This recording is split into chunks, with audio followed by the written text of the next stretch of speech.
hesitation. Got me going crazy. Keep it moving. I'm tuned in to True North Racing. The podcast that you need if you got the need for speed. John Morrison interviewing guests in the industry. Hey, short track, stock car racing. Gotta get it hype. Saturday night under the lights. Hear the engine rooming by. Smell the gas and feel the vibe. Going into overdrive. Drop the flag, then the car zooming by. Hey, True North Racing. Let's go. All right, guys, welcome back to episode 70. Holy crap, we're almost there to 100 here. I don't even know what we're gonna do if we even make it to 100th episode. We're making it. I said we're making it to 100. We're gonna make it to 100, guaranteeing that's gonna be early next year too. So I'm excited for that. But welcome back to the True North Racing Podcast, guys. My name is John Morrison. As joining me as always, Megan Mitchell. He's, I would say, driver the number 73, but you're taking a year off. Because your dad is driving the 73 this year, which is awesome. Man, it's been sorry about last week, guys. We already scheduled a week off for last weekend, one because of the long weekend. No one wants to do an interview on a long weekend. Yeah. And you know what? I feel like Megan and I would get in too much trouble if we just had an episode by ourselves this into this season. So we decided, let's take the weekend off. Let's enjoy it with our family, with our friends. And anyways, Megan, what have you been up to for the past couple weeks? Working, Oh, all I do. Not for the weekends, past few weeks working. And this past weekend I really didn't do anything. I mean, we're working on some t-shirts and keychains, so yeah. What? Some MRC racing merch is gonna drop soon. Yeah, it's getting close. I'm hoping it's gonna work out though, because our vinyl, there's too many small bits in the design that we have this year, so the vinyl wasn't working, so we're doing a sublimation print. So that we figured that out and that it's gonna stick on the shirts really, so it kind of gives it like an old school look, which is kind of cool and perfect for my dad. So see, okay, I'm already upset because you never told me about this. I know, I meant to send you a picture of it when we were doing it. So clearly I'm not close enough with you to be in that circle to know. I don't think I've told anybody, to be honest. So this is like breaking news essentially. Pretty much. So when we get off of here, you're gonna have to send me the design. Yeah. And first of all, I'm gonna let you know I gotta have to get one. I'm gonna put it in for 2 because we already know Jacqueline's gonna need one as well. Yeah. For sure. But that's awesome though. So you guys have been doing that. This weekend the Pierce Dogs had off at Flamborough Speedway, so you didn't come out to the track, which it was for the divisions that were there last night. They actually put on a really good show. Yeah, which was good to see. Yeah, I watched Race Monitor again. That's my go-to when I'm not there. Okay, so here's my question. I think I posted a video about when did I post it? 2 hours ago. Oh, on the CVMs. Have you watched them yet? I started watching the 8. I haven't gotten to watch the whole thing yet. How many is there? Because I started watching the one that's in car with Adam Ross and Jake Gilbert. Yeah, that's the only one that's dropping today. That's the only one that's dropping for the week. Yeah, I got like partway into that one this afternoon, and then I had to stop to go shower and get ready. So I'm gonna watch it after before bed. You know what? There was a lot of good stuff that happened last night, especially in the CVMs. Unfortunately, we did lose about 3 cars last night. But it was we lost 2 major cars in a wreck. Jake Gilbert unfortunately lost his motor going into 3. I talked to him afterwards and he said I lifted going into 3 to start my braking point, and that's when the motor just let go. And at that point I was along for a ride. I'm like, that to me, that's the worst time ever to lose a motor, is right at the end of the straightaway before you hit your braking point, because you're already going as fast as you can in the car. Yeah. And I don't know about you guys, any drivers out there, Y'all know the wall don't win, right? It does not. Nor does it give. It doesn't give an inch. It's solid, man. It don't Yeah. like, yeah, it it's there. So Jake Gilbert hit the wall pretty hard with the driver's side nonetheless. Ouch. Same thing with Joe Arsenal. I started taking a video just as Jake was in the middle of his spin. So essentially the cover photo that would show up on my phone, you can see Jake backwards pointing toward his front end towards Joe's. And I'm like, oh boy, it hurts watching it. I think I saw that clip. I don't know if you had it posted on Facebook or Snapchat or. Yeah, I posted on Facebook last night. Yeah, I saw that one. Yeah, I don't know. It's scary. It is. I watch some videos like that, and I feel it. I'm like that. Oh, ouch! Like, It's not good. It's not a good feeling. Mm-mm. I feel like we jumped a bit ahead here because we were talking about how your past week was, the past 2 weeks were. So besides working on the race car and getting it ready, and because we got on your merch topic there, Yeah. What else have you been up to? And are you coming back to Flamborough this weekend? Yes, we'll be back this weekend. I'm not sure. I don't know. Oh, you got some secrets? No, not a secret. It's just I saw something posted about the Pure Stocks this coming weekend, and I'm not 100% sure if it's true, so I don't want to say anything just in case Flamborough doesn't want it. But I mean, I guess it's already out there. So I mean, if anyone knows what I'm talking about and they saw that post, then. Is it on the Ontario Bone Stock group? I don't think so. All right, you're gonna have to let me know after, just in case it's not real. Yeah. We don't want to break nothing that hasn't been. No, exactly. Been announced yet. Either way, we're still working on our car because last weekend when we were out first feature, we lost brakes. Oh no. And it slowed us down quite a bit because my dad had to be real cautious. And yeah, I mean, by the second feature, he figured out how to drive it with, like, I mean, there was like a little bit of braking left, but it's like you got on the pedal and he said it just went down to the floor. So he figured out how to drive it that way and actually did better in the second feature than he did in the first when he had brakes, which is weird. But yeah, we're still working. Come on now.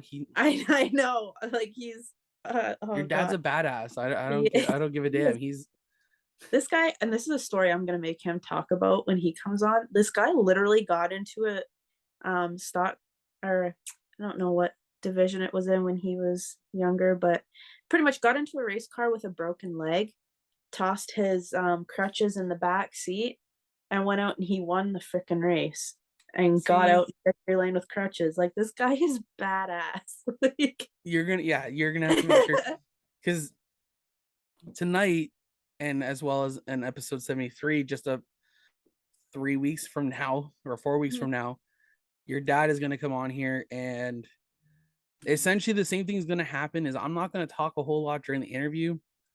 So essentially I'm going to be the co-host. Well, we're already co-hosts. That's not, because I already gave you crap the last time out.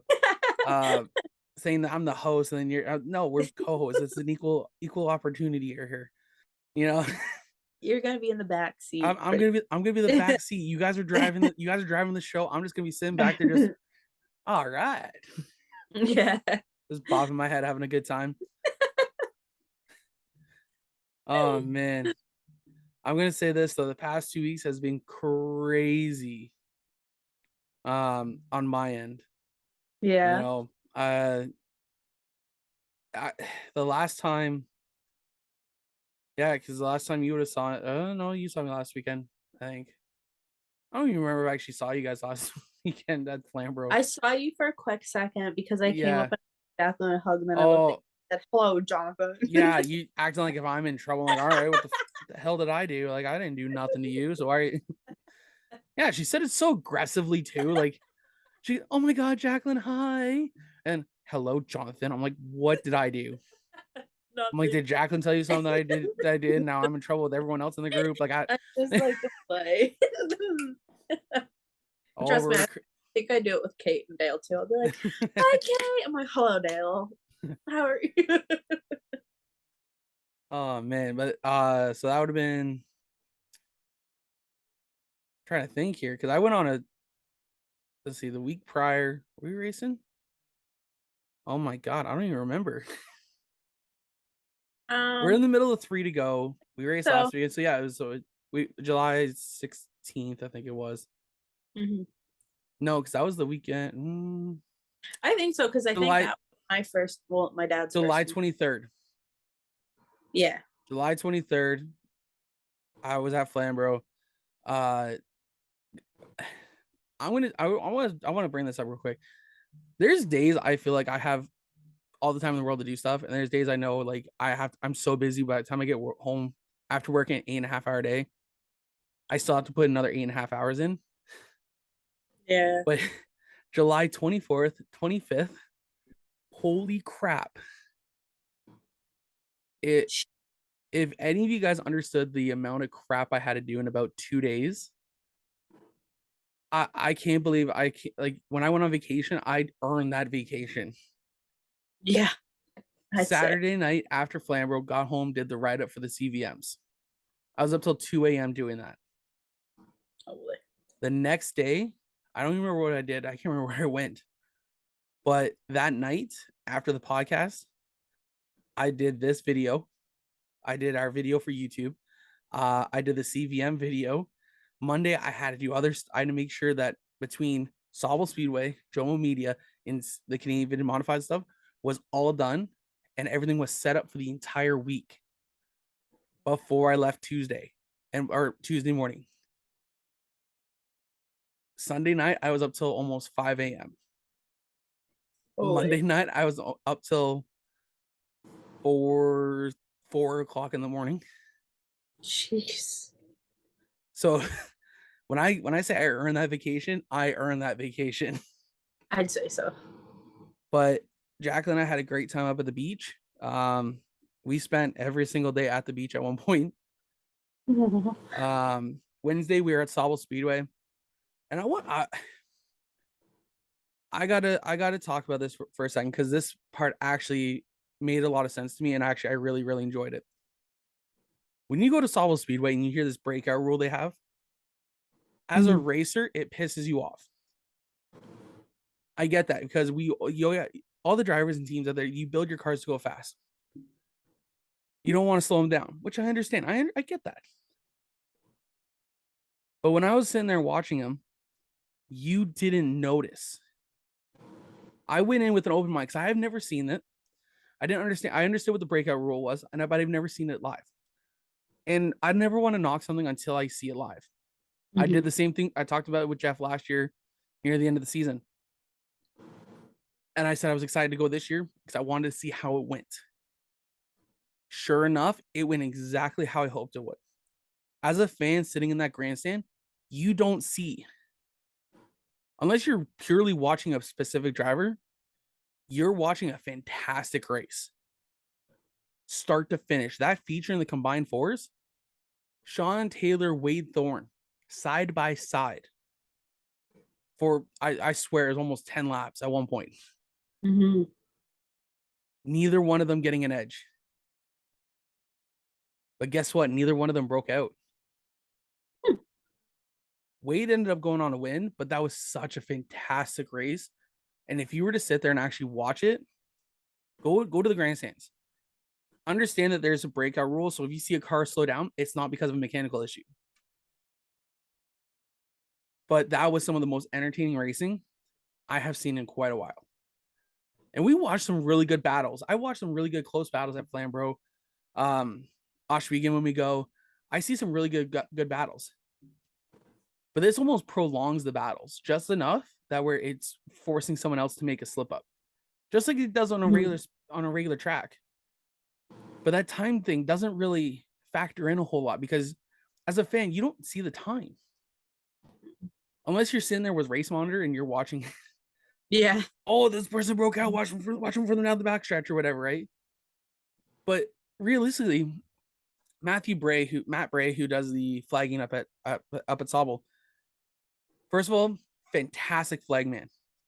So energetic, so out there. I loved it.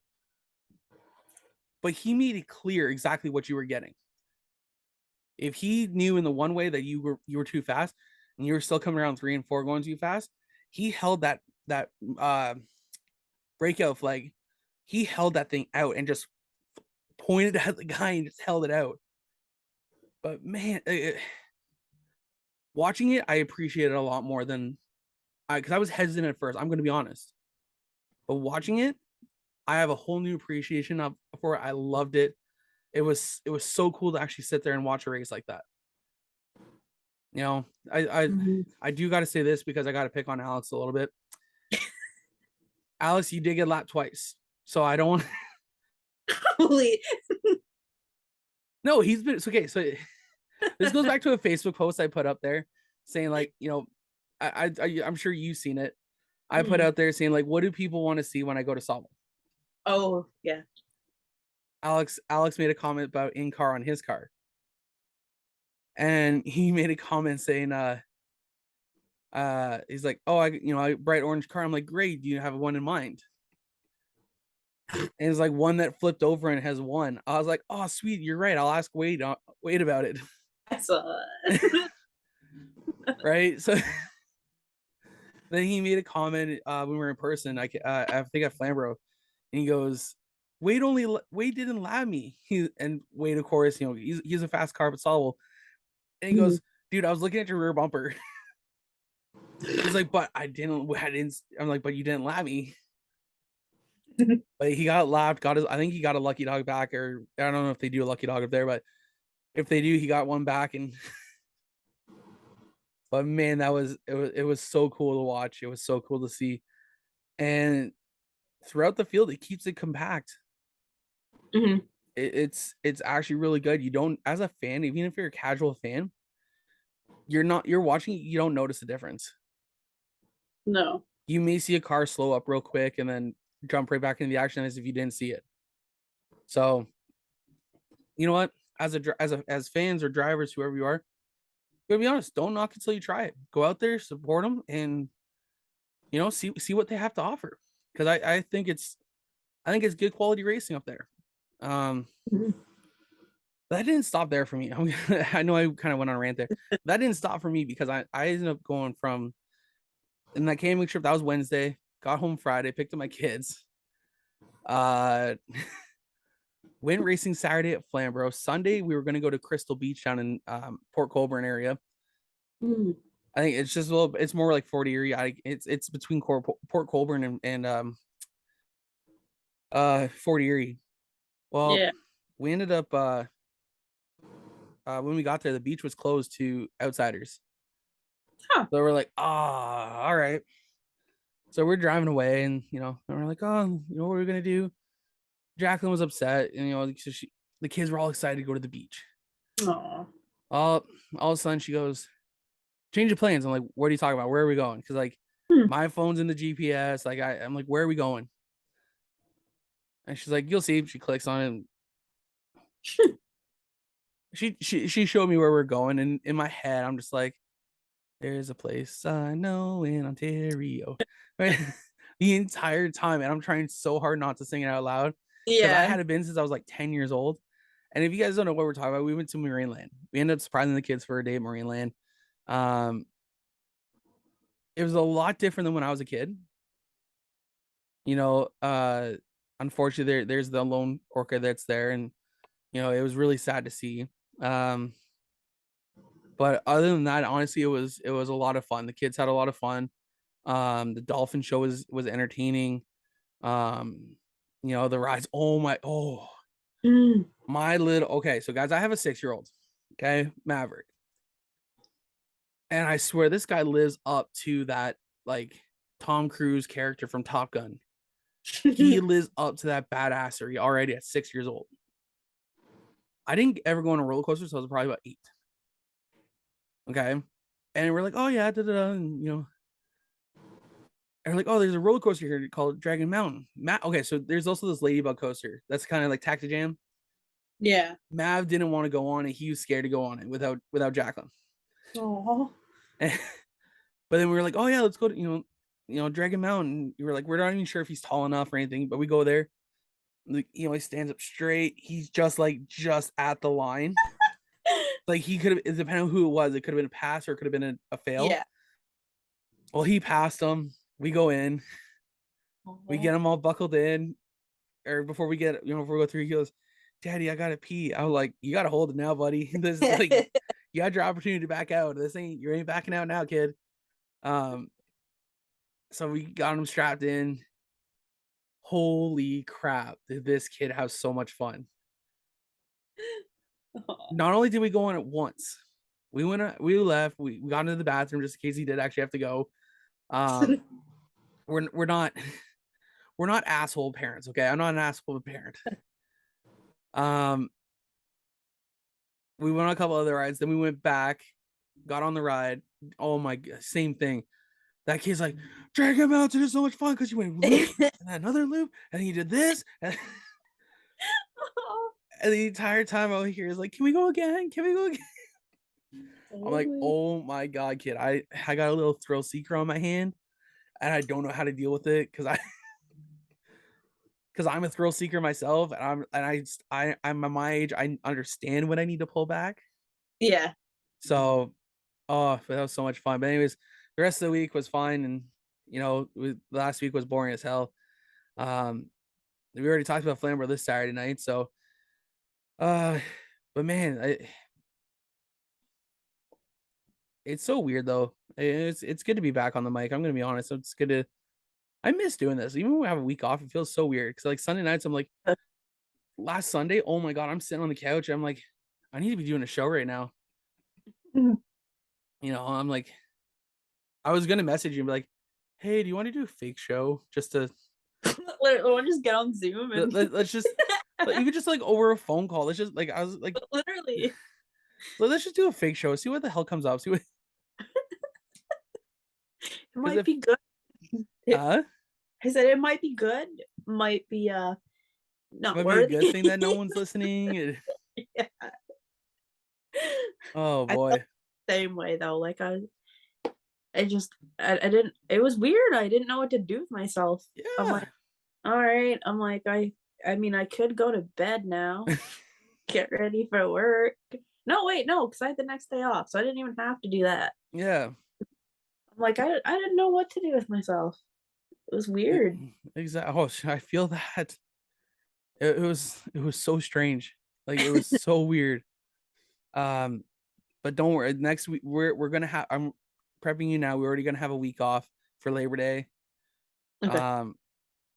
Because I got the kids that weekend, and we're just gonna be safer than sorry there. So Labor Day weekend, guys, there's not gonna be another show, but we do have the next 4 weeks ish of guests lined up, so that's good. We got a couple more people that we're gonna bring on before we wrap up the season. And again, I don't even know what we're gonna do. Like, if we got so much momentum, we may continue. I don't know yet. We got to see how this goes. Yeah. Who knows? Maybe we'll hit 100 just after New Year's. Like, I don't know. We really don't know yet. We don't know yet. We just fly by the seat of our pants here. I think that's gonna be enough about us. You know, we already touched on the CVM stuff, Sauble stuff. I already touched in. So what do you say we bring in this week's guest? You want to tell everyone a little bit about him before we bring him in here? Sure. So this week we're bringing on Claude Haggerty. He does. It's like a sponsorship program where he teaches you about sponsors and how to obtain them, how to maintain them. And I mean, I've taken his programs a few times, and I thought that it's something that the community needs to hear, whether you're a driver or a crew chief or just part of the team. Like, it's something to take into consideration because he knows what he's doing. Like, he's got a lot of background with sponsorship. I mean, he's not even a driver himself. I'll get him to talk about it more, but he actually started out doing magic shows, which it's funny because he's like from right around to where I am, and I used to go to his magic shows as a kid, and he picked up sponsors for his shows, and I'm not even fully sure where he got into the motorsport community, but Well, we're gonna find all that yeah, out. exactly. All right. So what do you say we bring Claude in now? Sounds good. All right. Okay, everyone, we are back now with Claude Haggerty. Claude, how are you? I am absolutely fantastic. Awesome. So, I mean, we really wanted to talk about what you do and what you do for teams and drivers with sponsorships, but I guess we'll just start with just introducing yourself and a little about who you are. Well, my name is Claude Haggerty. I have a very unique background in that I traveled for 36 years as a grand scale illusionist. So I did 11,000 magic shows coast to coast, and it cost me more to perform than what my clients would be able to pay. And one of the reasons is because I used to bring tigers and lions and jaguars in my show, and my insurance premiums, even back in 1980, was like 10,000 a month. So there's no way I could cover that. But in the same focus, the same thing as race teams that'll spend 20,000 to prep a car. Hopefully they will go and win $10,000. Can't even break even. So I was kind of forced into sponsorships. And that's how I started with sponsorships, being able to fund my own magic show. But I was able to get 33,000 sponsors to say yes, from coast to coast. So if you took a map of Canada, which is a pretty big country, and I turned my back and I gave you a pin and said, you put that pin anywhere in the map that you want, right from Whitehorse in the Yukon, right to St. John's, Newfoundland, you go put a pin wherever you want in any province. Wherever you put that pin, I probably landed a sponsor within 15 minutes of where you put that pin. Jesus. So that's a pretty big statement to make when I'm saying you can put that anywhere you want. British Columbia, Alberta, Prince Edward Island, Newfoundland, wherever you want, you put a pin there. I've got a sponsor there before, worked with someone there before. So I learned a lot about getting sponsors. The other thing too I wanted to share is a lot of people say, well, how does that associate to racing? I have sponsored a race car every single year since 1980. As an illusionist, when I retired from the illusion business, I have a sandwich shop that sponsored cars ever since 2016. I sponsor cars to this day. And I got a chance to see firsthand how drivers approach potential sponsors, how they thank us.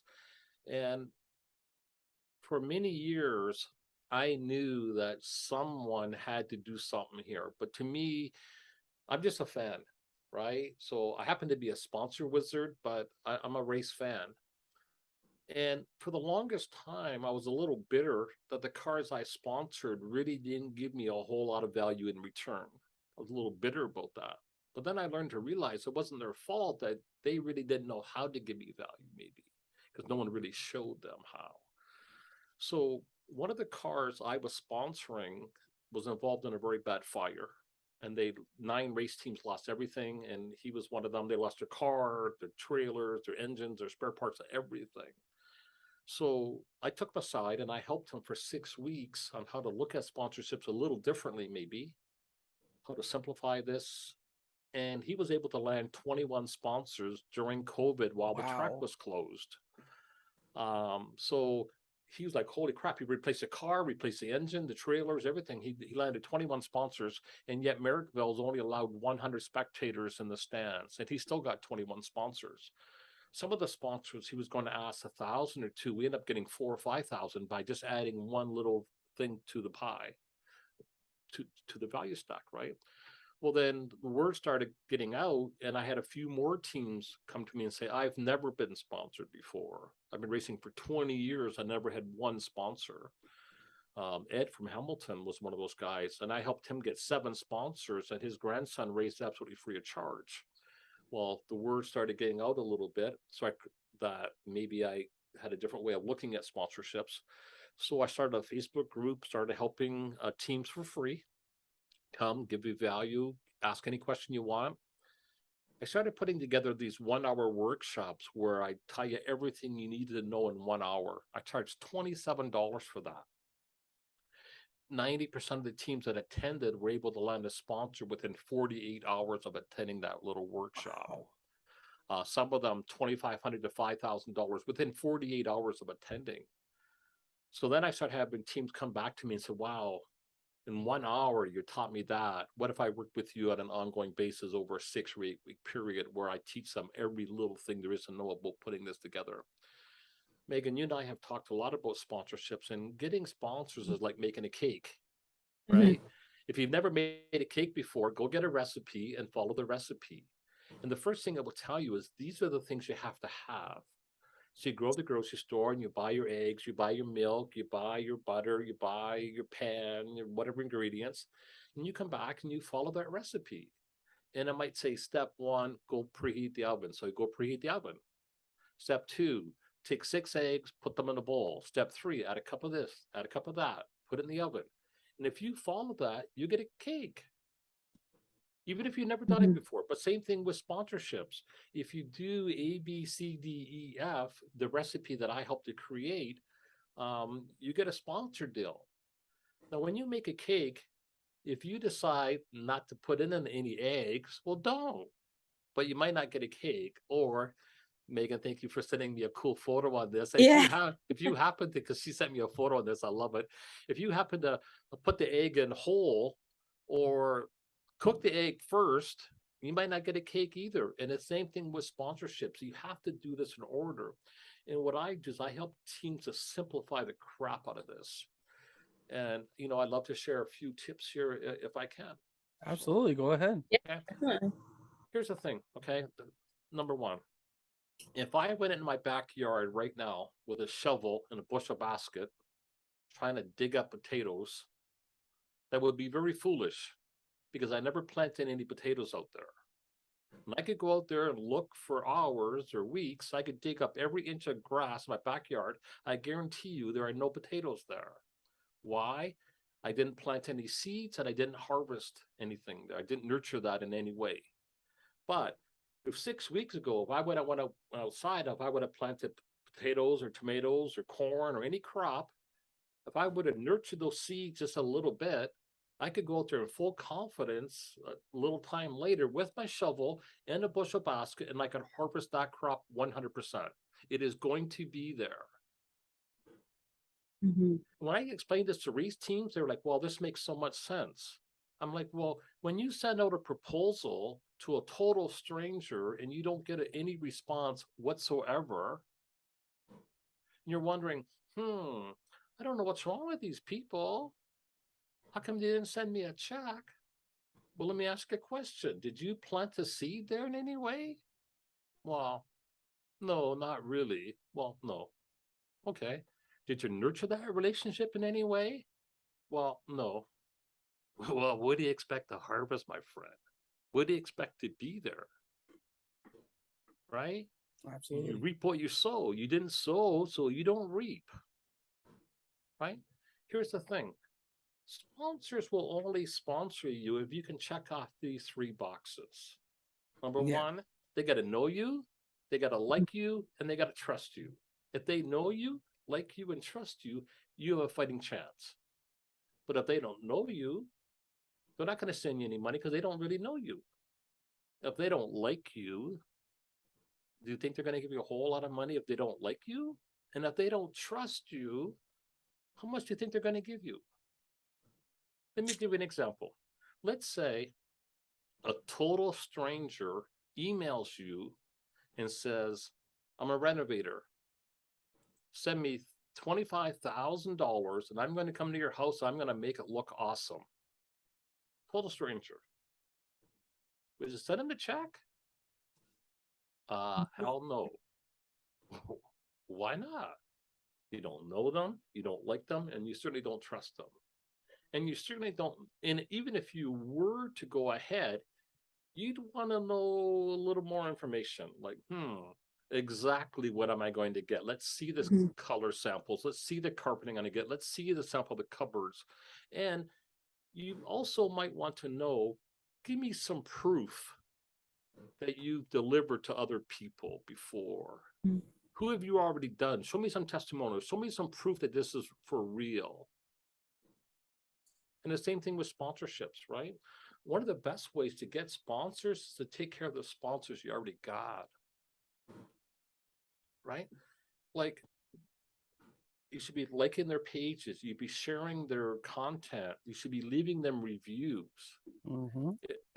You know, I get race teams that come to me for advice, and I ask them, if I went to your page right now and I was a potential sponsor, I'm just kind of checking you out, would I be blown away on the value that you're giving your existing sponsors, or not so much?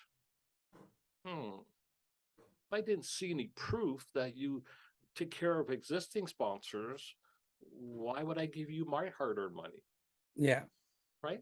You know, and one of the easiest ways to do this is when you go and meet with any potential sponsors is to show them that you're going to take care of them.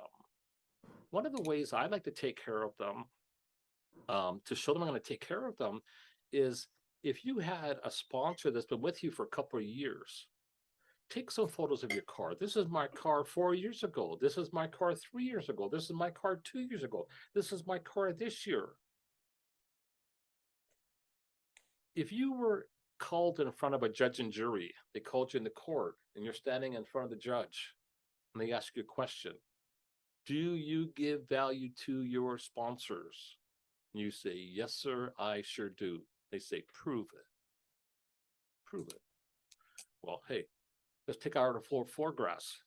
I call your attention to Exhibit A. This is my car 4 years ago. This is Exhibit B. This is my car 3 years ago, last year, and this year. Notice the same sponsor on the car 4 years in a row? Notice this?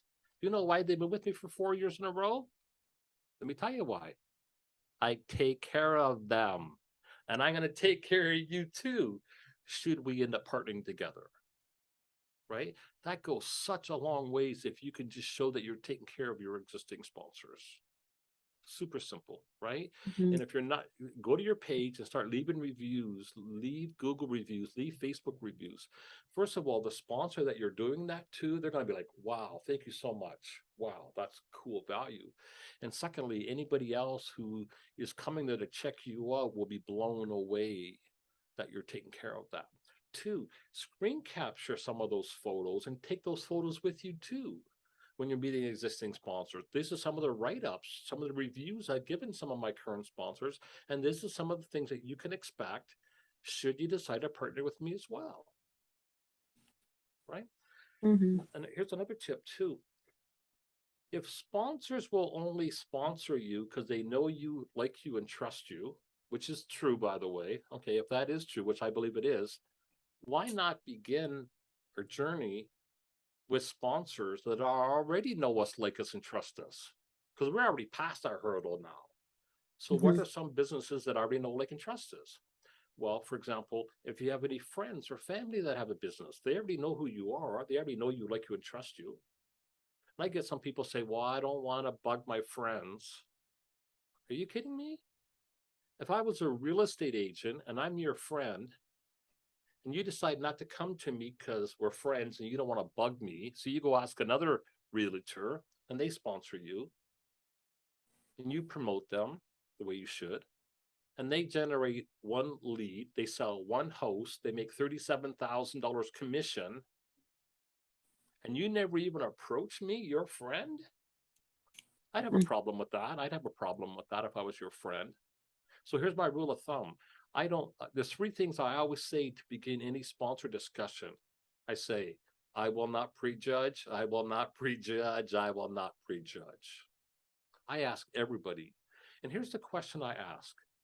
Would you be open to the idea if you and I having a conversation to discuss an idea and perhaps we can help each other? I just gave you $1 million invite there, by the way. Big difference between, will you sponsor my race car? Because you're asking me for money and you haven't really clearly even offered any value to me. Will you give me something for me? You're asking for help, a donation, support, opposed to saying, what if there's a way that you and I could benefit by helping each other? Would you be open to the idea of having a conversation what that might look like? If we can help each other, let's help each other. If we can't, no big deal. At least we tried. Which one would you be most interested in talking to? Will you sponsor me? Or hey, what if we could brainstorm and come up with an idea how we can maybe help each other both get what we want? Would you be open to at least having a conversation on that? Yeah. Honestly, that's something I've never thought of looking at that way, because I've done on my end helping people trying to find sponsorship, and I've done exactly what you were saying. Gone up to someone like, hey, started having a conversation with them, but again, never thought of going to family and friends who have small businesses, and that's definitely going to help me in the long run look at it differently. At least give them the first opportunity. If they say no, they say no. If they say yes, they say yes. But at least don't decide for them. Don't decide on their behalf, because who knows what or whatnot you might want to be interested in. So, the one thing that we want to do is it's important that we don't prejudge. And we as drivers or athletes or whatever we're doing, we kind of undervalue ourselves too. We start thinking things like, they're too big, we're too small, maybe they can't afford it, I haven't won enough races, my car's not shiny enough, or whatever. We're already giving ourselves all these BS reasons why they may not do that. So by doing that, you're robbing yourself of the opportunity, but you're also robbing them of the opportunity too. So I always ask this one question: would you be open to the idea of us having a conversation to see if perhaps there's a way we can help each other mutually profit or mutually benefit? That's and I also leave them what I call off the hook, because I don't want to come across as salesy, because I'm certainly not. So with the understanding, hey John, would you be open to the idea of you and I having a simple conversation to discuss an idea on how we can possibly help each other? Hey, if we can come up with something, a few ideas, hey, let's do something. If we can, no harm done. No harm done. Let's just brainstorm to see what we can come up with. Right? You have a business, you're trying to grow, you're trying to create good things, I'm trying to race. And how do I help you, and how do you help me? And if I can help you in a way that makes sense, let's do something. If not, hey, no harm done, no pressure here. This might not be a fit. Right? Now people are more eager to meet with you, because it's important that we don't prejudge them, but it's also important that they don't prejudge us. So if I call you and say, hey, I'd like to come and talk to you about sponsorship, I want to come and talk to you about marketing, I want to come and talk to you about a business proposal, you're like, well, again, they're starting to prejudge of all the reasons. Well, before you come, I want you to let you know we don't have a whole lot of money right now. We're getting the truck fixed, and we're short a couple of employees, and we're behind on our taxes a little bit, and COVID's really beat us up a little bit. So how much are you asking for anyways? And you're like, I don't know, whatever you think is best. Presentation over. That's it. They're going to say, well, I'll see what we can come up with to donate to you, and we'll get back to you. And it's game over. Why? Because you let them prejudge. Because you said sponsorship, you said marketing idea. They already started thinking, and yet they have no idea what you're going to offer them in exchange, right? They could have turned down the best deal ever, but they prejudged that. And why did they prejudge that? They prejudged it because we allowed them to. But if I called you and said, hey, Megan, and I have an idea how maybe you and I can help each other, I'd like to drop by sometime this afternoon, let's chat for a few minutes and see if we could brainstorm on this. What time's good for you? Right. Prejudge that. I didn't say marketing. I didn't say sponsorship. I didn't say money proposal. I just said I have an idea, or maybe some ideas how we can help each other. What time's good for you? Let's chat about this and see if there's a way that maybe we can help each other mutually profit or mutually benefit. Okay. It sounds a lot more professional to me than, and I know you and I, Claude, have talked about it before, that rather than the teams that post on Facebook, hey, this car, you could be part of our sponsorship. Look at all the space we have on our car. You could have your name on here. And it's 9 times out of 10, it's not. Well, here's the thing, okay? There's a difference between asking for a donation versus creating a win-win opportunity we can mutually benefit. And many times when we ask, we come across, and in my training, as you've been part of, Megan, I have a whole series and I see them every single day. Even today, I clipped out 5 or 6 examples of what not to do with sponsors, right? Yeah.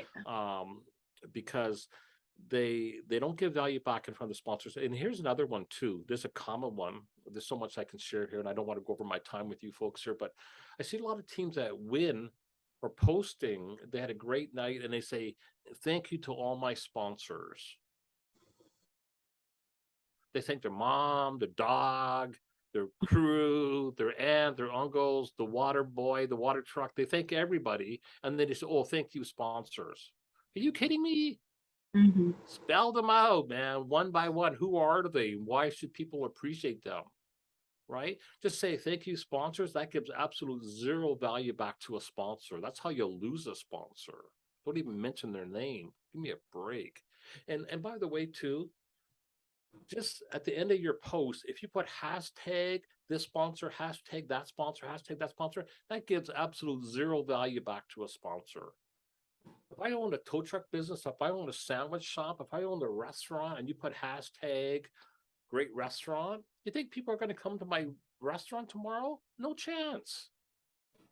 I'd rather see you take each of your sponsors and go to your own Facebook page and just put their logo, one logo, and tell your friends why this business is awesome. Hey, folks, if you're looking for sandwiches, you need to go to this restaurant. They have the freshest bread. Like, their soup is to die for. They have the best blueberry pie. And I highly recommend it. Oh, by the way, yes, they do sponsor me too. But the main reason you go there is because they're freaking awesome. Right? You start doing things like this, that gives way more value to your sponsors. Two, when you're working on the car, don't be afraid to go live on Facebook. Hey, here we are today. We're doing this. We're changing tires. We're tweaking this. We're tweaking that.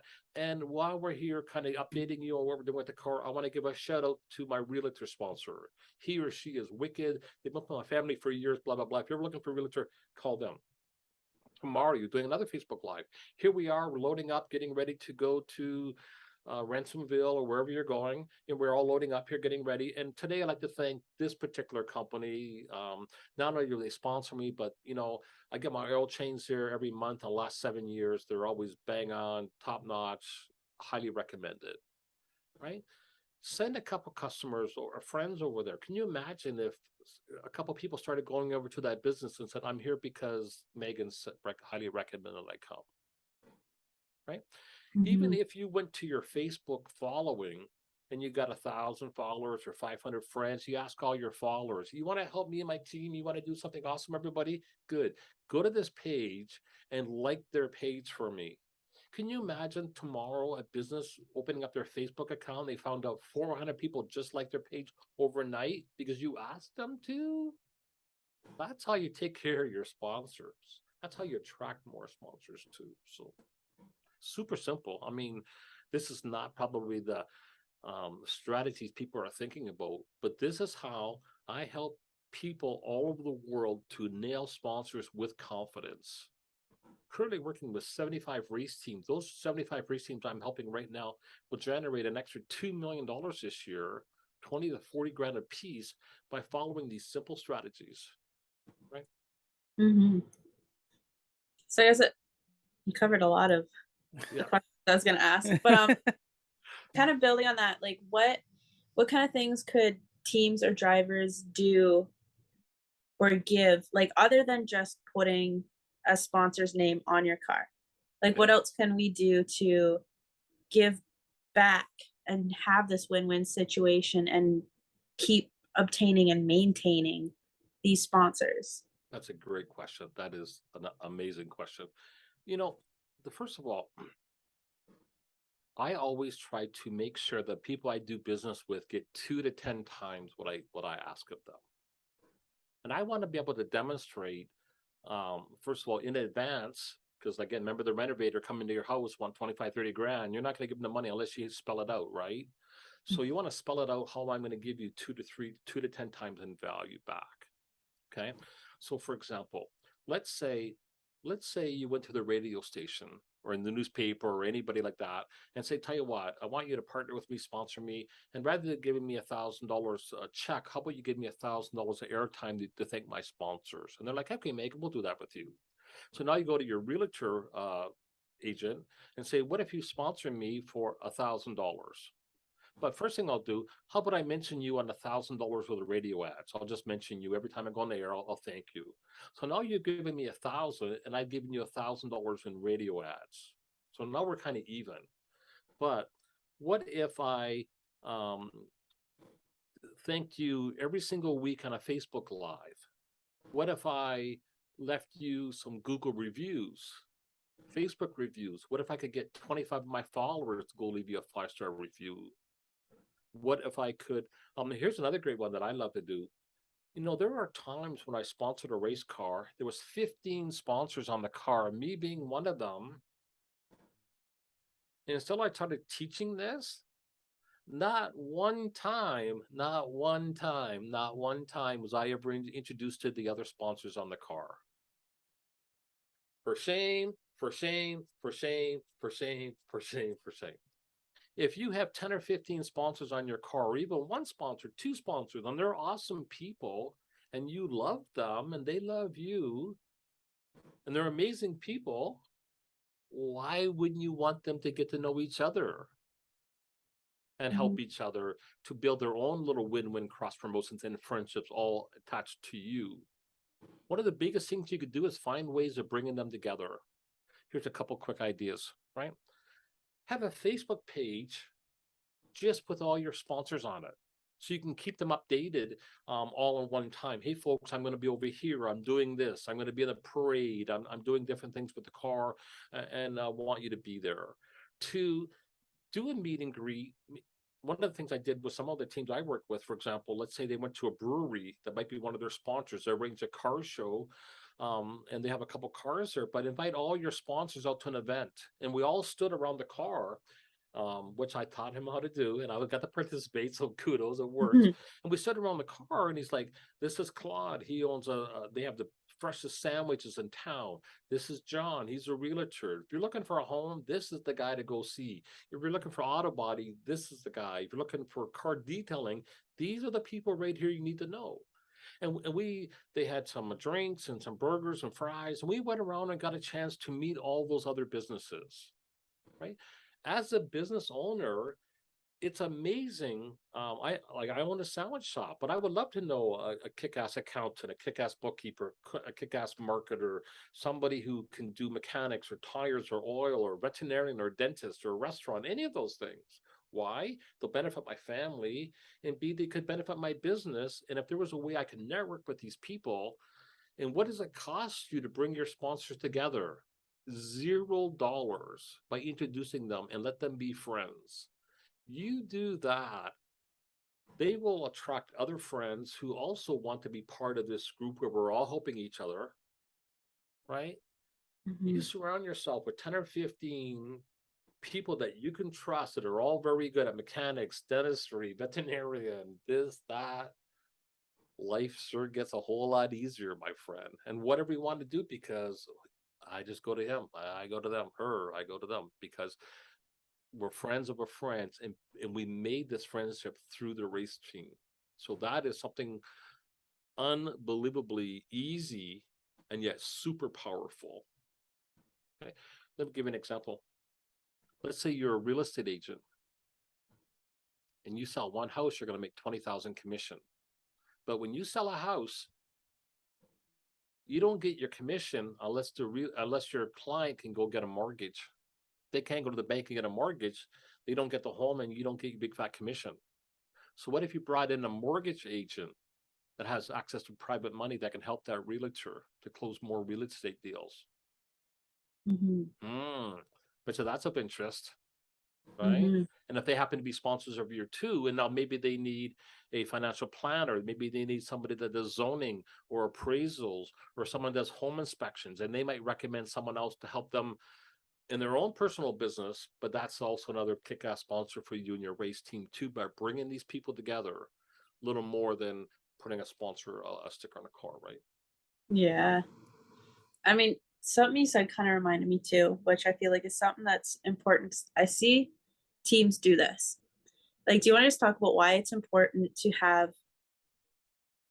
from each different groupings, I guess we could call it, like why it's important not to have two mechanics on your car, two real estate agents, and how you can make those sweeter deals with What those I people. what I like to do, and everybody has their different philosophies. I can only share with you what has helped me to do a couple $100,000 in sponsors every year in 30 years straight.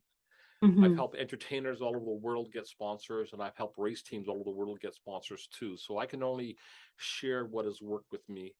Um, can you please just repeat that last part of the question again? So I want to make sure I get this right here. Yeah, so like I see not a lot of teams, but I do see some teams that will go and put like two different restaurants on their car. Okay. And I just kind of wanted to explain to people why it's important not to do that and how you can make it a sweeter deal with just one. Yeah. From What I those. like to do, and this is something that I help Megan with and part of the training she's been involved with, but me personally, I like to only have one sponsor in each category. So I would only have one veterinarian. I would only have one dentist. I'd only have one flower shop.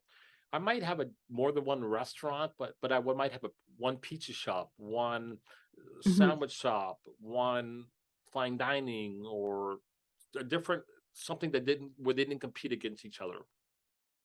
And what I like to do, one of the steps, like, when we talked about baking that cake and then getting that recipe to bake that cake, right? One of the steps is creating urgency.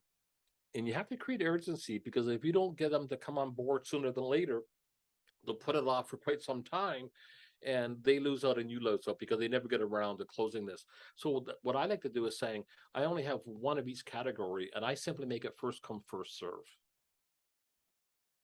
Okay. So I only want one dentist, and it's first come, first serve. I only want one pizza shop, it's first come, first serve. So when I go to someone and you want to think about it, you go ahead, because I'm not going to pressure you in any way. Nothing worse than I go meet with a sponsor. Let's say you go meet with a realtor, and they're like, "Oh, Megan, this is the greatest thing I ever heard. I am so going to do this." And then a week or two goes down, and you didn't hear back. Now you're not really sure. Do I call them? Do I wait? And you think, well, maybe I'll follow up. Well, then you think, well, crap, I don't want to sound desperate. I'll give it another day. So you wait a couple more days, no response. So then maybe then you put your big girl pants on and you email them, and they don't email you back. And you're like, well, crap, do I ask somebody else? I don't want to bug them. And now you're kind of in a very awkward position. And there's no right way how to get past that. So to eliminate that, and I've learned some of these things the hard way. This is why I'm able to teach this, because I didn't read this in a book. I've done this my whole life. So I try to eliminate that right off the beginning so that doesn't happen to me. So now when I show someone this opportunity, this is who I am. This is where I come to see if we can mutually help each other. Here's how I'm going to give you 2 to 10 times in value, and I'm going to lay it out for you like I'm in the court of law. This is how I hope to deliver you massive value in return. Should you decide to partner with me, again, this might not be for you. And at the end, I'm only looking for one of these. If you say yes, this is yours. If you want to think about it, you can think about it as long as you need to. Talk to whoever, consult who, sleep on it, pray on it, do whatever you need to do. And when you're ready, you come back and see me. And if by chance this opportunity is still available, it's all yours. But if by chance this opportunity is no longer available, perhaps you and I can maybe do something down the road.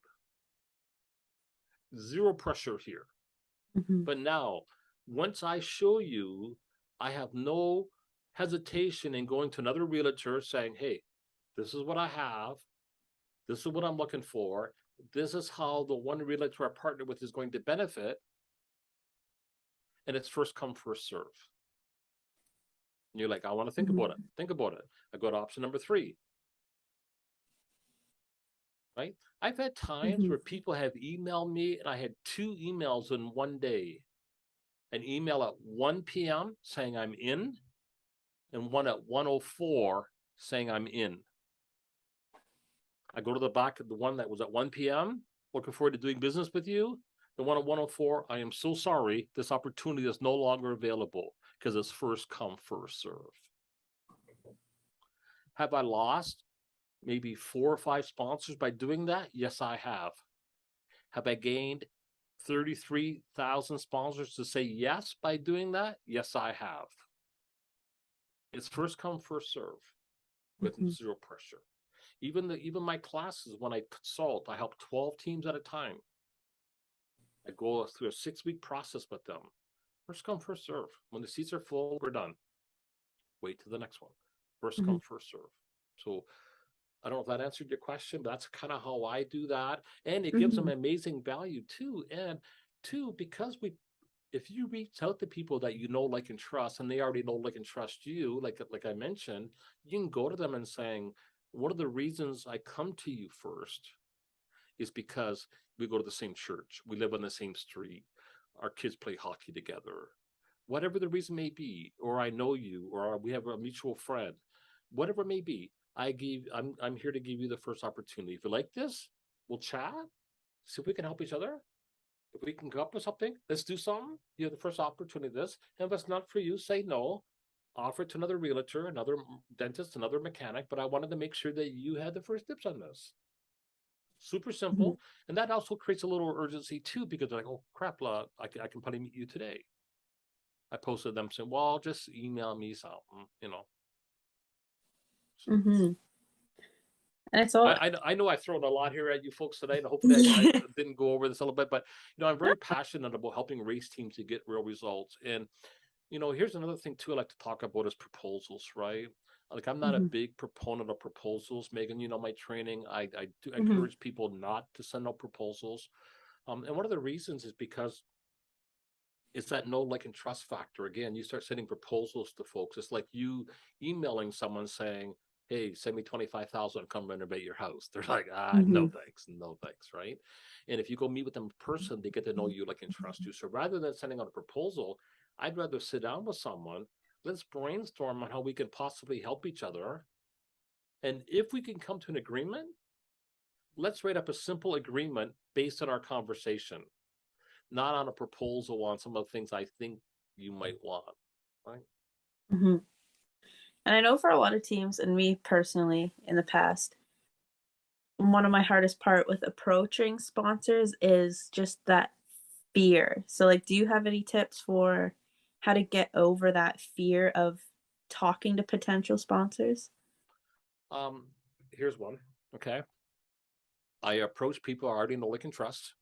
So that's kind of reduces the fear because I already know them. We already have a relationship. 2, I'm not going to pass any judgment. I'm going to ask us one question. Would you be open to us having a conversation to see if there's a way we can help each other? They say yes, they say yes. If they say no, they say no. I don't have to fear that because it's going to be yes or it's going to be no. And if they say yes, I'm going to show them. If they say no, I'm going to approach somebody else. So I don't have to fear that because if they say no, I'm just going to approach someone else, really. Okay. Another thing you could do to eliminate the fear is go practice your presentation with somebody, like a friend, a parent, your neighbor. Go practice a presentation in front of your dog, but just practice it a few times and knowing, right? And rather than making it a presentation, make it more of a conversation. Hey, let's brainstorm to see if there's a way maybe we can help each other here. So that takes away of me trying to memorize my script because I'm going to go in and say like a presentation, right? You know, we call it like best friend pinky swear marketing. If you were going to talk to your best friend or one of your best friends about helping each other, you wouldn't go in there making it like a sales pitch because they're like, why are you talking like that? Right? What's right? Like, what the hell? Like, why are you talking to me like a salesperson? You would just go talk to them. And this is how you want to go in. So just go in and again, approach people you already know, practice a few times. If you came with someone else, make sure that you have some proof that you can deliver, be confident that way. One of the best ways, and again, I'm not here to promote my program, but having a guy like me help you with your presentation will probably go a long ways, help me make sure it's priced properly and all that kind of stuff. But go talk to people you already know. Here's another thing too. If you could give them value in advance, so before you even approach them, write some reviews for them. Send them a customer, be a customer yourself.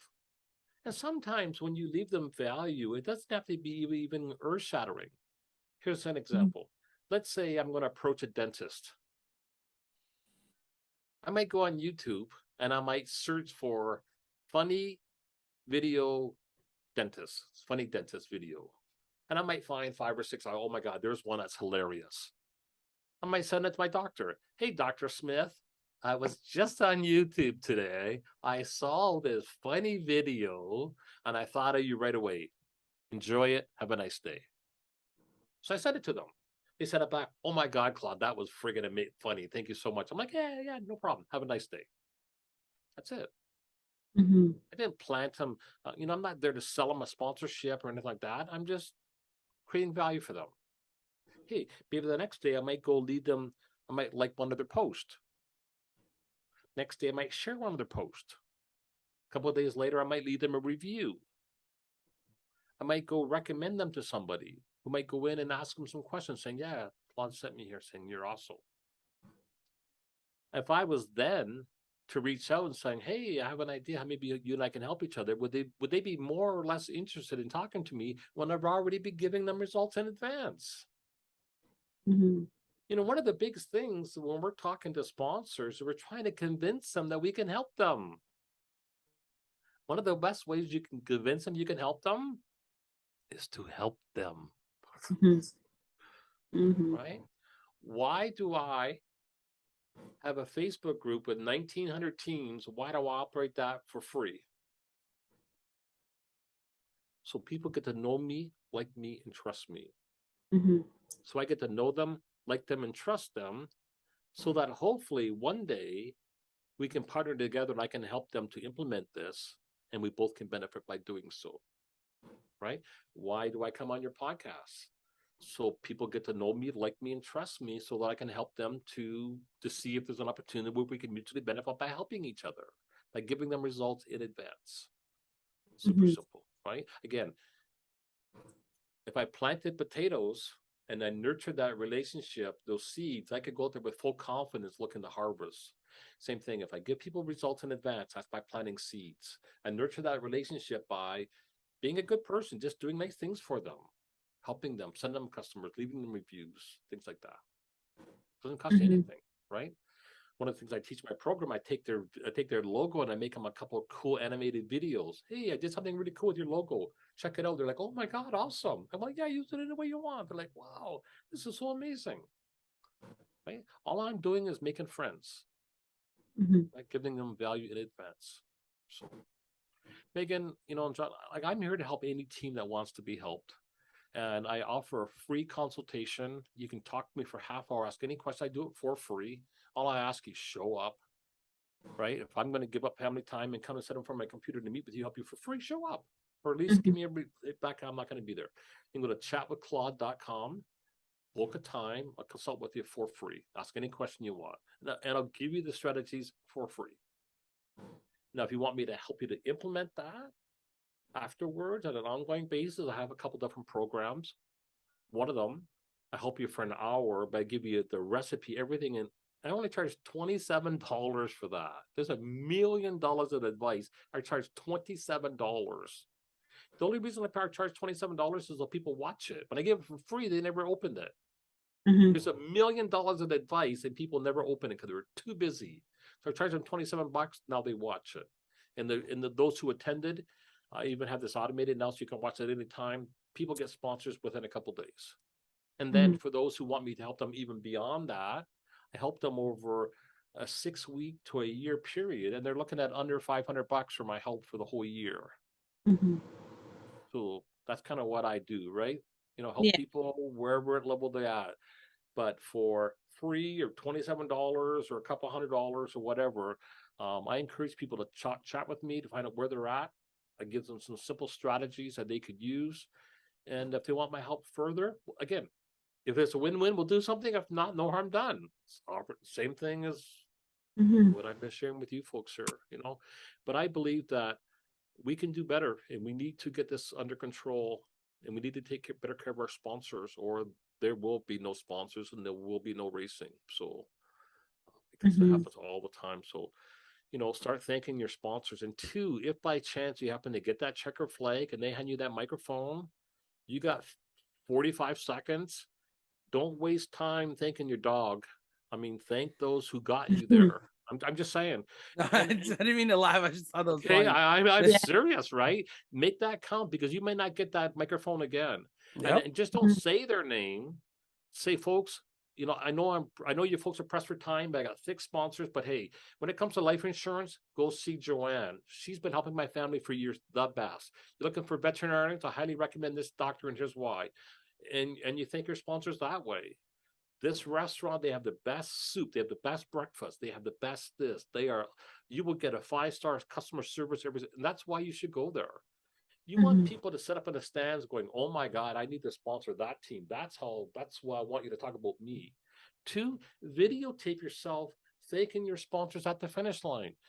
Send it to your sponsors afterwards. Hey, John, I don't know if you were there or not, but I wanted you to hear firsthand how I told the whole stadium people how awesome you are. You do things like that for your sponsors, they're going to be like, wow, they're not going anywhere.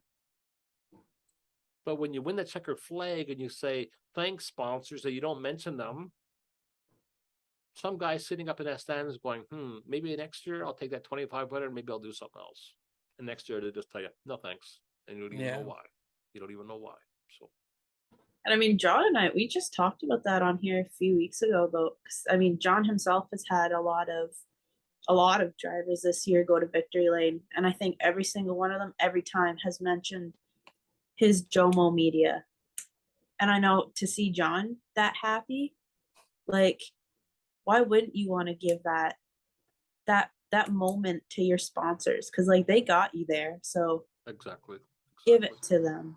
Like, it's nice to hear. So, but I mean, I feel like everything that you've talked about on here is, I mean, it's just the top layer. Like, there's so much more to it, and I really hope that people take this and because I think I've done your 6-week program, and I think it was the hour session too, and it changed my entire outlook on sponsors. And I really hope that people and drivers and teams take this opportunity with you. So do you want to just tell them where they can get into contact with you to learn? I will do that. A lot more. Yeah. Before I give you that information, Megan, I also want to thank you personally for being a voice for mental health. That is such a big topic right now, and there are so many people affected by this, and the majority of them are embarrassed to reach out for help, and they suffer alone. And mental health crisis is an all-time high. So kudos to you for being a leader in that topic. I think you personally are going to change lives, and if you can save one life, then it's worth doing. And between me and you, Miss Megan, that has sponsors all over it too. Sponsors will gravitate towards you for the good that you're doing. And any other team listen to this, right? Don't be afraid to benefit a local nonprofit group or somebody other than yourself through your racing program, because people want to do good and they want to sponsor people who are doing good, right? So at least keep that up, Megan. And I'm glad that this podcast has given you a platform where you could be a bigger voice on that. And I hope that those you work with give you that opportunity to leverage that. So that's the first thing I will say. Okay. Thank you. So kudos on that. And hopefully your partner backs me up on that 100%, because it's much needed. So one of the best ways to meet with me is just go to chatwithclaude.com. And all that is my appointment calendar. And each week I go into my calendar, and these are the times that I'm available. One of the things I like about this program, it takes time zones in effect. So if someone's listening to this in the US or Florida or they're out California or wherever. When they go on, they might see Claude's available on Sunday at 4 p.m., but my calendar will say 7 p.m. But their calendar, but someone watching me in Central Time will say 6 p.m., Mountain Time will say 5 p.m., and vice versa. So whenever they go on, it's always in their time. So they just pick a time that's available for them and they book their time. As soon as they do that, my program automatically sends them the Zoom link that will connect. It automatically sends them a reminder an hour before a meeting. Hey, you're meeting with Claude. Here's the link. Right? We chat. Let's find out where you're at. I'll help you for free. At the end of our session, if you want me to help further, you can ask me if I want to help further. I might recommend that I might just give you a couple tips, or I might invite you to work with me a little more closely. Perhaps this $27 workshop would be all you need. Perhaps I can help you over a few weeks to make sure that you're contacting the right people, that you're contacting them the right way, that you're what you're offering them is an irresistible offer, that you have a good proposal, that you have the contracts the way you need it. You know how to price your sponsorship. And once I help you do that, now you can go in with 100% confidence because you know you got this now, right? It'd be like you on the track. If the car's not handling the turns 100%, you don't go into the pits and rip the whole front end apart. You tweak that ever so slightly. But having someone with experience who knows that, first of all, Megan, you should be using this tool, not this tool. Use it like this. And let me show you what to do. And you're like, oh my God, what's that worth to have someone who's already, say you had somebody who's already done $5 million in winnings. They give you a tip to do it. Right? I've done more than that in sponsorships. So if I give you a tip, there's a reason why I want you to do it this way. And there's a reason why you should use this tool. Hey, feel free to go make your own mistakes, but don't make the same mistakes I've already paid for. Let me show you how to do this, right? So if you go to chatwithclaude.com, that'll give me my appointment book. I also have a free Facebook group that I can give you a link to that we can post below this video. You can ask questions there for free. But the best thing is make an appointment. Let's chat to see where you're at. Let me help you specifically. And if you want me to help you, and again, do I look like the high pressure guy? No. Right? If we can help each other, let's help each other. If we can't, then let's not. But let's chat to see where you're at and what you need. And if I can help you a little bit. So like those I work with pay me on an ongoing pay me between $300 and $500 on the average. My average student does 25 to 40 grand afterwards. They pay me $300 to $500 to put that in place. I don't feel really bad about them investing a little bit into this, a little skin in the game commitment, right? So I feel like it'll help them in the long run. I've been waiting for a while to piggyback. I'm not gonna lie here. And it's not you, Claude, because I know Megan was supposed to be leading this. So for myself, I'm on the promotion side to help. You know, we got 30 some drivers this year. We're trying to help promote all of them. You know, Megan touched on it too. Like you know, every time someone mentions Joe Media in Victory Lane, I'm ecstatic because I'm so proud of all the drivers that we work with. Even as a promoter for drivers, you know, there's things that I can do for my drivers to help gain their value as well. And it's not always just because as much as it, you know, sometimes it's a one-way street. You're trying to help out both sides, right? it has to be win-win. If it's not win-win, then why do this, right? Yeah. It has to be win-win. And the thing is that a good transaction is where both sides walk away the winner. Yeah. Right? Because if there's a winner and there's a loser, then the loser doesn't really know that you get to participate in. But if I can help you and you can help me and you can do what you want in a better fashion, race more often, go farther away, whatever. And if you could actually send me some business or help me generate business that actually helps my business, then this is a win-win. Yeah. My business is growing. And two, if you can help me grow my business, maybe next year, well, here's the thing, okay?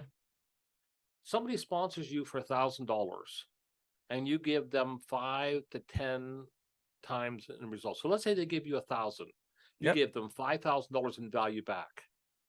So next year, like, I gave him 1,000. He gave me 5,000 in value. So next year they give you 2,500. So you give them 20,000 in value. What do you think happens the year after? They're like, Yeah. I have a question. What if I give you 10 grand? They're not stupid, right? But you got to show them why this is worth it. And this, when you partner with me, this is what you get in return. And they partner with you again, this is what they got in return. Let them do their own math. Yeah. Right? Because I like for myself, you touched on it, you know, how you were saying how someone you were sponsoring, you went to a car show for them and all their sponsors were circled around the car and you guys were making connections that way, which is hysterical to me because recently for Joe Media, we were invited to a car show, or no, it wasn't a car show, sorry, it was a market. We kind of made it a car show because we brought a few of our teams. And something that was always in my mind since when I started Joe Media was to help the drivers in return. As much as they're going to help me promote Joe Media and what I do, the one thing I was looking to do and help grow even the drivers was, you know, rent a fairground kind of thing for a day and have all the drivers bring their cars and tell them to invite their sponsors to help them set up and bring a space to set up tents and stuff like that. So that way they can be out there selling and promoting as well their own business, because I felt like that might be a good combination. I agree, but don't rent the fairgrounds. Get it sponsored, my friend. Well, get a sponsor. Don't pay for shit. Get a sponsor. I know. Okay. That was my thought process, like renting, but like at least getting a fairground venue so that way it's large enough for the teams to come out and enough area for all their sponsors, and that way, again, you can cross connections, right? Exactly. You know, if there's a guy Barry, you know, oh yeah, I know so and so from Flambro. They go down, they start talking. Who knows? Now that guy's got 2 sponsored cars, right? Or you know, they make a connection for the following year. It's one of those things that help create that cycle, right? Well, here's another thing, okay?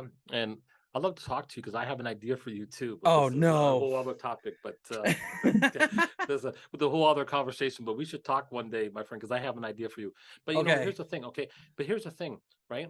Even if your 30 teams were to help each other in a way where if one driver were to post something about his sponsor, if all 30 teams went and liked and shared that, or maybe not share it, I can see why you might not want to share it, but at least liked it or commented on it, and you all did it for each other, how much value would that give to you, your teams? Yeah.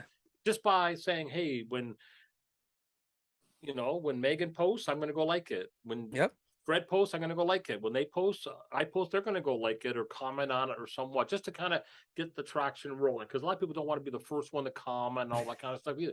Just right.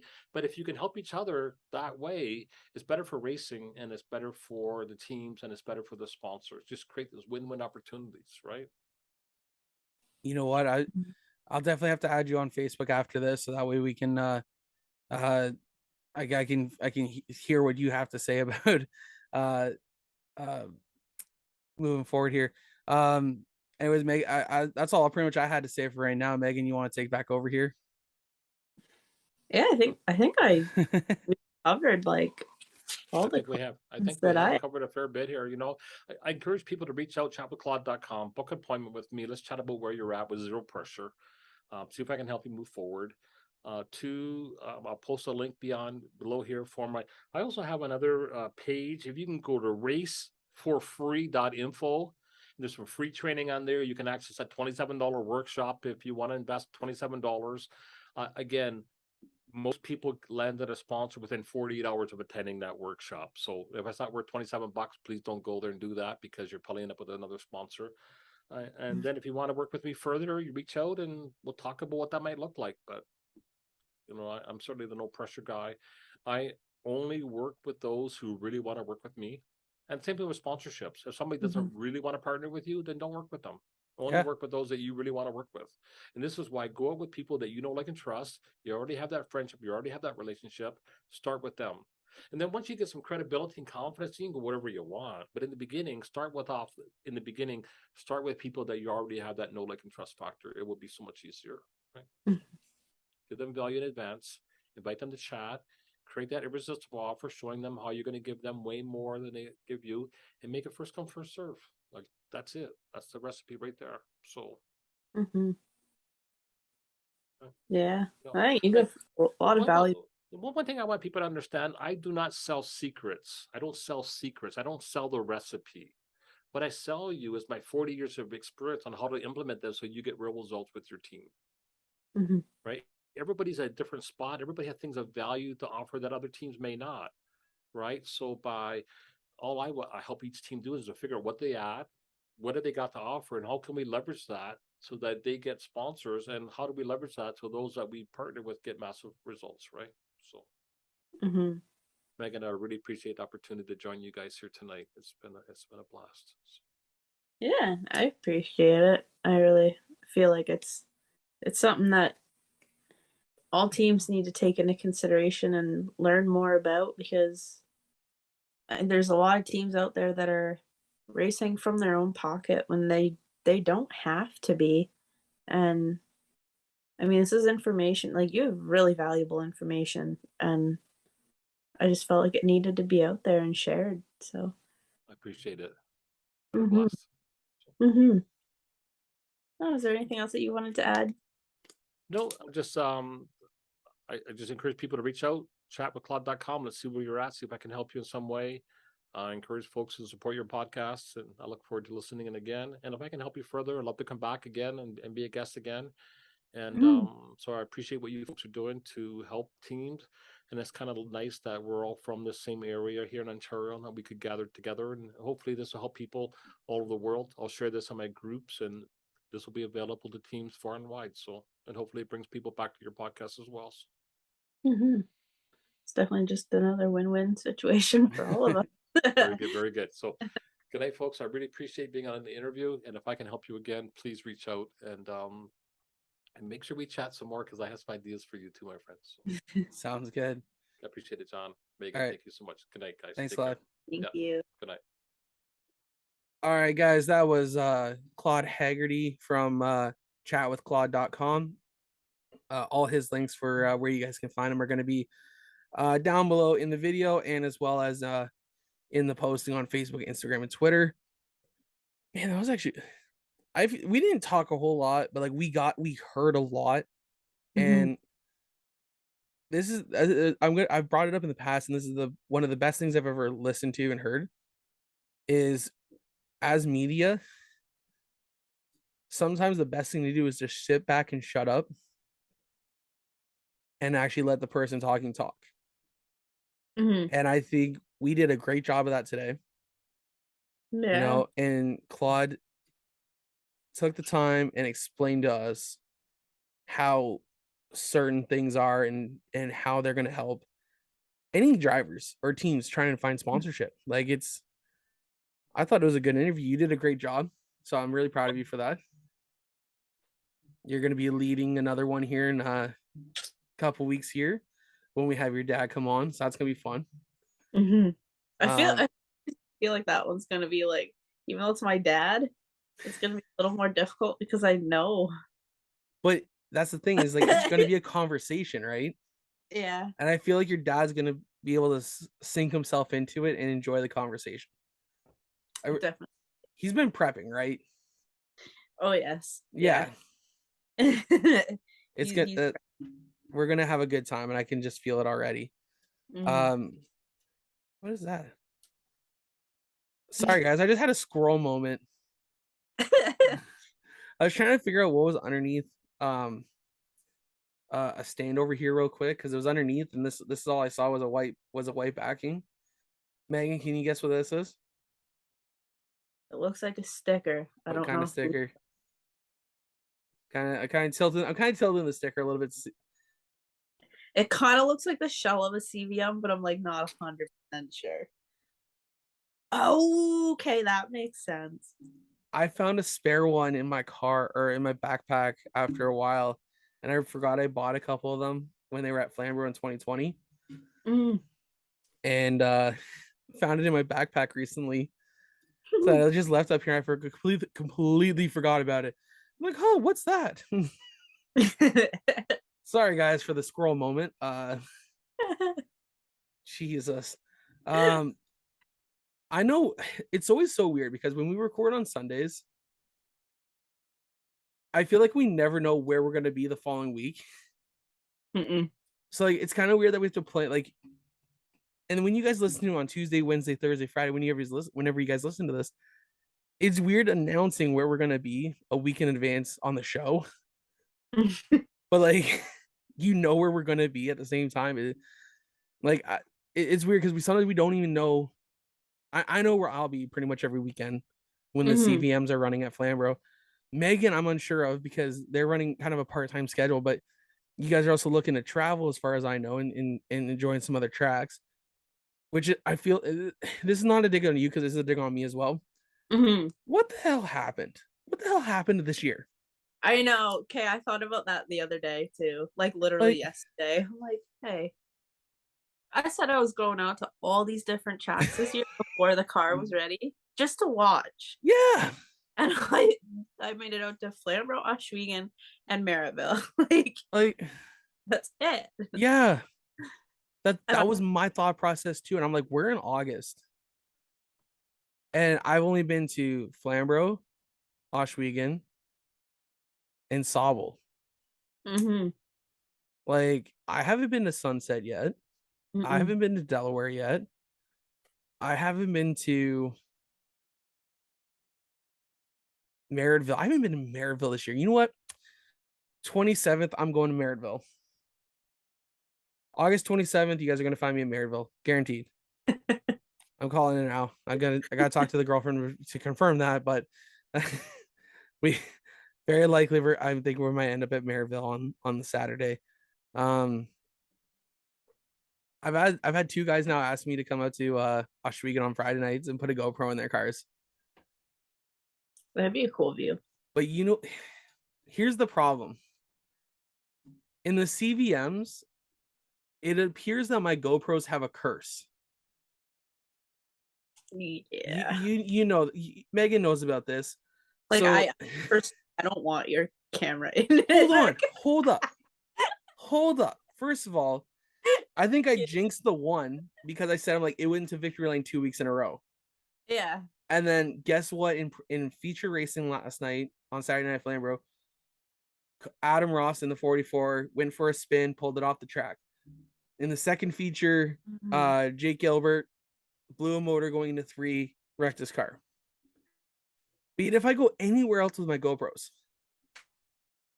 if it's not a freaking event that like I'm really a part of, but I'm a part of to grab footage, like Sauble, I was there, I was grabbing footage after footage. But there's no issues. That's weird. So I swear, like, there's tons I'm thinking, like, you know what? Maybe these GoPros are cursing the CVMs. But like in other divisions at other tracks, it's not a big deal. I'm gonna have to bring some safe to the track and collect freaking camera or something. And here's the other thing too. Rodney had this one, my Hero 7, in the first feature, and he went for a spin on the opening lap and then pulled off the track because he had a fuel leak or a fuel pressure issue. So when I walked down there after the first feature, he's like, "You didn't give me the crappy one, did you? You I have the good one purely in my hand." I'm like, "No." Unscrewed it, got out of it. Yes, you got the curse. Yeah. Because the last time he ran the best I think he's ever had in the CVMs. So I was like, okay, like this one should be good for you. Boy, was I wrong. So it's so tough because I wanted to continue doing these videos because on YouTube they're doing quite well. I just dropped that other one probably about 4 or 5 hours ago. It is already up to 65 views. That's awesome. I'm getting roughly almost 300 views for the in-car stuff. Unfortunate reasons sometimes, but you know what? Nonetheless. So the vlogs are done. The vlogs are killed. It is all now in-car as we're preparing for an end-of-year video, which, of course, because of the guys I've been riding along with lately, got some great content. Yeah. I feel sorry for them and I feel bad for them, but I'm sorry, guys. You guys did it for the content, and I'm sorry. Did it? It's not. I was about to say, like, it's not doing it for the Vine no more. It's doing it for the content. Because I already posted a video of I took the video clip of Adam spinning and put it up on TikTok. Yeah. All right, I'm going to take I'm forward to Jake. I'm sorry if you're listening. I'm going to take your rec and put it up on TikTok as well. Ronnie, same thing, buddy. If you're listening, I'm sorry. It's going up like it gets views. It gets me views. I'm sorry, but like it does. It's really sad though. Like you post a picture of a wreck or video of a race car and everyone's all over it. Like I know. Whether it's good or bad, like oh, it's so bad. I know this weekend I'll be back at Flamborough. We're almost done our 5 in a row here. Thank God. We're gonna need that break. That break can't come soon enough.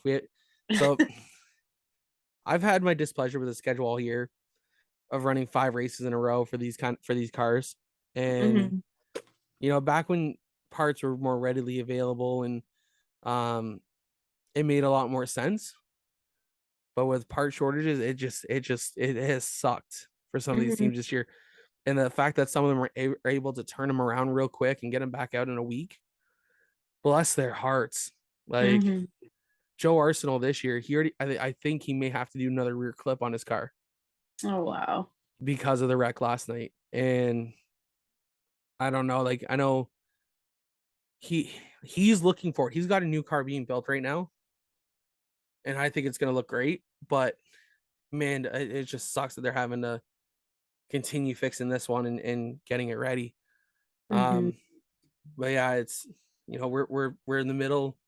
We just passed our halfway point of the 5 in a row, so we have 2 more weeks. I'll be at Flamborough this coming Saturday, which is August 13th. I'll be back at Flamborough Speedway. So if you guys see me in the pits, stop by, say hi, jump in my videos. If you guys see me recording or something, jump on in. Make a silly face, do a silly dancing. Maybe you guys might get posted. Who knows? Feeney and I are gonna start a Jomo Media TikTok dance randomly. I'm God. All in now. I haven't discussed it with him, but if he's all over that. All right. So if anyone hasn't heard, recently I put a video of myself up rapping to our intro song, and I put it up on TikTok there. And for the past couple weeks, Megan and Brandon have been asking me to make up a TikTok dance. And if anyone knows me, I don't dance. I do not have a rhythm. I am like I don't want to say it, but I'm that white. I don't have rhythm. Like I will gladly do the Soldier Boy for you. But do not ask me to make a dance. No. Because I will crank that Soldier Boy. No ifs, ands, or buts. Oh yeah, I don't even tell anyone this, but I'm gonna tell everyone now that if you ever want me to dance, that's the one song that'll make me dance. I don't need to be drunk. I can be sober. I hear you dun, Soldier Boy tell. I just get right into it. Like I'll just screenshot the video if I don't have it in my phone, and I'll send it over to you from my friend's wedding back in 2018. Oh boy. I was a few beers in and accidentally told my buddy, and he went up there and told the DJ, and then I wasn't gonna go up, and then my ex who was there was trying to get me to go up, and I was like, no. And then of course one of my best friends, who was the bride, of course she comes up, and the rule of thumb is you can't say no to the bride on her wedding day. No. So like she walks up and she's like, come on. I'm like, and then she's like, you can't say no to me. I'm like, fuck. Damn it. Damn. So I get up there and I cranked it, and you know. So DJ, you're an ass. I know he's not listening, but still, I'm calling you out. We're going on these. I'm sorry, guys. So anyways, This is okay for anyone listening. This is what like the last like 5 minutes has been exactly what we do when we're not recording. Like this is not like this is what we do. We just boom, boom, boom, and just like go off topic, off the rails. Like I'm so sorry. Welcome to our lives. Welcome to our lives. Like, yeah. Oh my goodness. But anyways, let's get back on track here. And let's get wrapped up here. Megan, where are you gonna be at this weekend? Are you gonna be back at Flamborough? You gonna head off to another track? No, I think we're gonna finish the season off at Flamborough this year. Yeah. And, we were gonna just run partial, but I think we only have like 5 races left until the end of the year, not including like Frosttoberfest and stuff. So I think the goal is to finish all 5 of those nights with the new car and have that one. I mean, we're learning to set that one up, and then we'll have hopefully 2 more of them out next year. So hopefully, hope so, because I need to be back in a car. You know, I think we all need to get go karting one night. I know we keep saying that, but like that's a definite thing that we need to get set up here soon. So it's just gonna be it's either gonna go really, really good or really, really bad. It's gonna be competitive. And you can bet I'm putting a GoPro on my helmet. Yeah. Gonna capture all of it. I need that fill. I've already asked Dad. I'm like, so if there's ever one night that you don't feel like racing, you can put me in. I think I'm ready to be back. So oh boy. Party would be good. Once you get the itch, it doesn't stop. That's for damn sure. It does not. No. So that's where you guys can catch us this weekend. Apparel, we're still working. So if you guys are looking for Jomo Media or True North Racing Podcast apparel, you guys can head on over to one of our links in our bios on our link tree. We do our stuff through Epic right now. We are looking to do in-house apparel, so that way we can ship it directly to you guys from us. Maybe that's something we're going to work on over the off season. What else? Yeah, make sure you guys like, share, subscribe, comment. Yeah, I think we're pretty good there. Megan, anything else you want to say before we head on out of here? No, just I hope that everyone has a good week and has some good races this coming week. And I mean, I'd say the remainder of the season, but I mean, I'll still be here the remainder of the season. So, but yeah, that's about it. Well, guess what? That's gonna wrap up episode 70 of the True North Racing Podcast.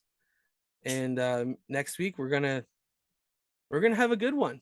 I'm just gonna announce it now. Megan, who is it next week? I can't remember. I say we're gonna announce it. I think next weekend. Justin Collison, driver of the number 13C, is gonna join us next week, and we're gonna chat to him about his I feel so bad for Justin. I'm gonna be honest here.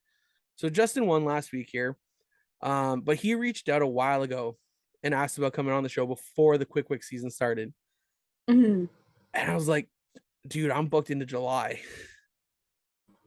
And I feel so bad because I wanted to get him on before. I would have loved to get Justin back on before the Quick season started, so we can boast up about it, getting back in the Quick series. But I'm glad he reached back out. I'm glad we're able to come to an agreement of when he can come on. It's gonna work out for him. It's gonna be fun talking about it because he's already in the season, so it's gonna be lots to talk about.